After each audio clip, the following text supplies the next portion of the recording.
જે લોકો એવું કહેતા હોય ને કે હું ગરીબ છું અને ગમે ત્યારે કોઈના કોઈ પાસે મદદ જ માગતા હોય છે, તો તેવા લોકોને એક સુંદર મેસેજ આપવા માગું છું.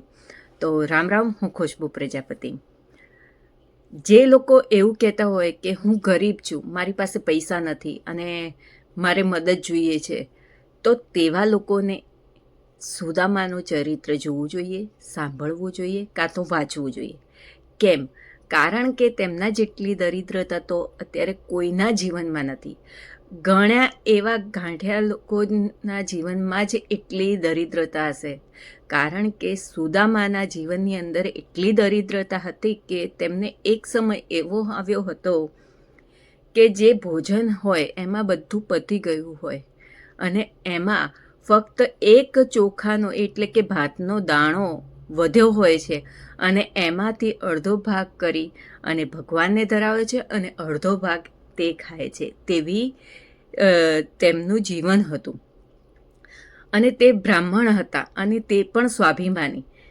તેમને 5 ઘર સુધી માગવા જવું પડતું અને એ 5 ઘરમાં જો ખાવાનું ન મળે, ભોજન ન મળે, તો તેમને ભૂખ્યો રહેવાનો વારો આવતો. પણ કોઈની પાસે હાથ ફેલાવતા નહીં, સ્વાભિમાનથી જીવતા.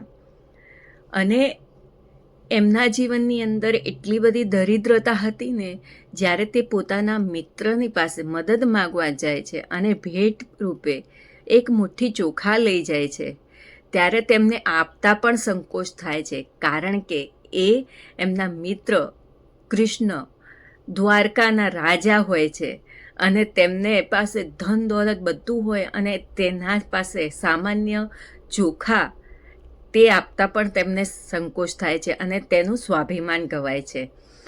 અને પોતાના મોઢે મદદ કઈ રીતે માગવી એ કહેતા પણ સંકોચ થાય છે. તો આવા ચરિત્ર આપણે જોવા જોઈએ, આપણા બાળકોને પણ બતાવવા જોઈએ, તેમને પણ સમજાવવા જોઈએ.